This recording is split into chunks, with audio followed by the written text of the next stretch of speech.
এখন আমাদের আমাদের যে এসপি সাহেব আমাদের জন্য কথা বলছেন, চেয়ারম্যান সাহেব নাকি লোক পাঠাইছেন আমাদের উপরে যেতে বলছে, যে তারা আমাদের সাথে কথা বলতে চায়, আমরা কি চাই শুনতে চাই।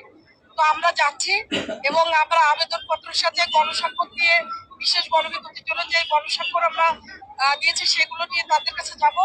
তারা আমাদের এই আবেদনের প্রেক্ষিতে আমরা শুধু একটাই চাওয়া, যে উনি আমাদের জন্য একটা প্রস্তাবনা দেবেন, একটা সুপারিশ দেবেন যে এদেরকে নিয়োগ দেওয়া যেতে পারে এবং বয়স সনদের মেয়াদ শিথিল করে, যেহেতু শূন্যপদ আছে ওনার দিতে আপত্তি নাই, এবং এই কথাটাই উনি একটি সংক্ষেপে করে উনি লিখে দেবেন।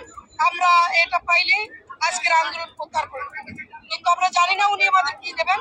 আমরা যাচ্ছি, আমরা 3-4 জনের প্রতিনিধি দল অবশ্যই যাবো, চেয়ারম্যান স্যারের সাথে কথা বলবো, দেখা যায় উনি কি চান।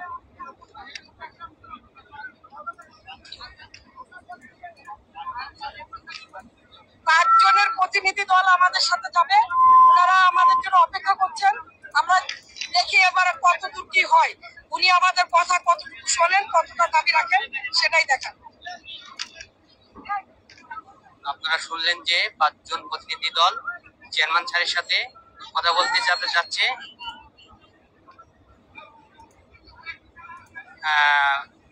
আমরা আপডেট নিয়ে পরবর্তীতে আবার আসবো। ধন্যবাদ সবাইকে।